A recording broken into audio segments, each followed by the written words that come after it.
They thought she'd quit, that a couple of broken bones would send her packing. But Lieutenant Commander Jill Harmon wasn't built for retreat. She didn't scream, didn't cry. She rebuilt her knee braces in silence and waited. When they circled back, ready to finish the job, she didn't flinch. She moved.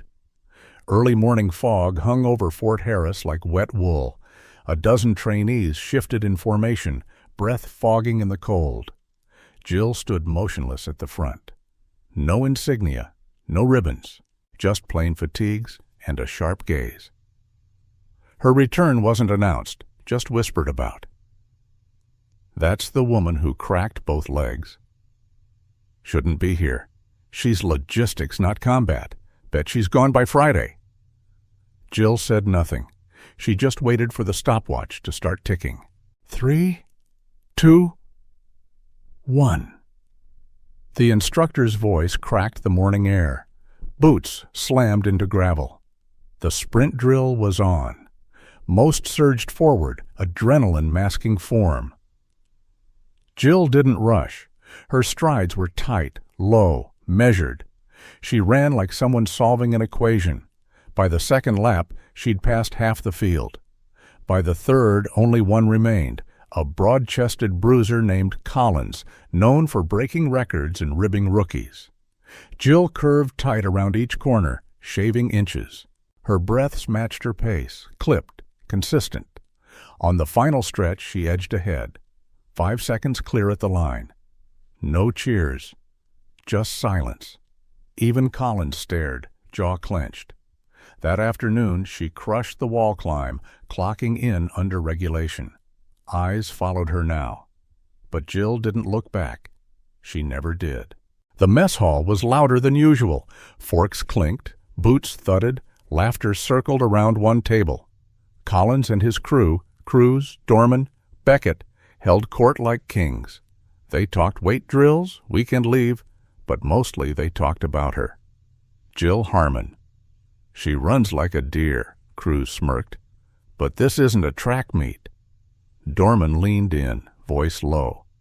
50 says she folds tomorrow, underweight. Collins grinned. Physics always wins. Across the room, Jill sat alone. Same tray, untouched. She sliced steamed broccoli like it was a task to complete, not a meal. Her bunkmate, a soft-spoken Texan named Casey, leaned in. They're taking bets now. Jill didn't look up. Let them. Then she finished her meal in silence, focus sharp as ever. Sunrise cracked through the tree line when Jill showed up early to the obstacle course. A 50-pound pack cinched snugs across her shoulders. Knees wrapped beneath uniform trousers, boots laced like she meant business. No theatrics, no eye contact, just focus. Collins swaggered up minutes later, his boys flanking him like shadows. "You sure you're ready for this, ma'am?" he mocked. Jill didn't reply, just stepped onto the line and waited for the horn. The course was designed to punish. Trench crawls, rope climbs, deadlifts, slick slopes. She didn't power through. She calculated. Angles, breath, weight shift. She flowed like water. Checkpoint 3, the supposed breaking point, came and went. By the end, Jill stood alone. Clock ticking. Silence behind her louder than applause. Night settled over Fort Harris like a blanket of iron. The compound was quiet except for the low hum of lights over the armory. Jill was locking up equipment when she heard boots behind her, steady, confident, too deliberate to be random. Collins. He stepped out from the shadows with Cruz, Dorman, and Beckett. "Working late?" he said, tone smug. "Didn't peg you for the overachiever type." Jill faced him calmly. "Just finishing what others forget." They laughed, spreading out, blocking her exit. "Relax," Collins murmured. "We're just here to talk." Jill didn't move. Then talk. His grin turned dark. "You embarrassed us, Commander. That doesn't sit right." She didn't blink. "Then run faster." His hand twitched first. The fight was about to begin. Collins lunged. Jill pivoted, caught his forearm, slammed him into gravel. One move, clean. Cruz charged. She dropped her weight, elbowed his ribs, and rolled free. But Beckett tackled her from behind. Pain surged as her leg twisted. Crack. Then another. The world slowed. But Jill didn't scream, didn't beg. She stared past them, breathing steady. They left her in the dark, limping, bloodied, broken. She crawled alone, inch by inch, through gravel and silence. By the time she reached the barracks, her hands bled more than her legs. Still no sound, just grit. In the infirmary, splints wrapped her thighs. "Why didn't you report them?" the commander asked. Jill's voice was calm. "Because I already know what they fear most." Abonniere den Kanal, schreib einen Kommentar und teile das Video. They said the range was off limits for maintenance, but at SO 200, Jill was there. No lights, no logs, just the rhythmic slam of her crutch against the training dummy. She couldn't kneel, couldn't run, but she'd retooled her braces, shock pivots, reinforced joints, and she'd mapped every step of Reflex Bay 3 in her head. Her crutch was an extension of will, not weakness. Every strike came from torque, not power. When the crutch buckled mid-swing, she reset it without pause. Sweat stung her eyes. She didn't wipe it. She lunged, fell hard, slammed the dummy again, then stayed on the floor, breathing sharp and quiet. It wasn't perfect, but it worked. And if it worked once, it would work again. That was enough. Reflex Bay 2.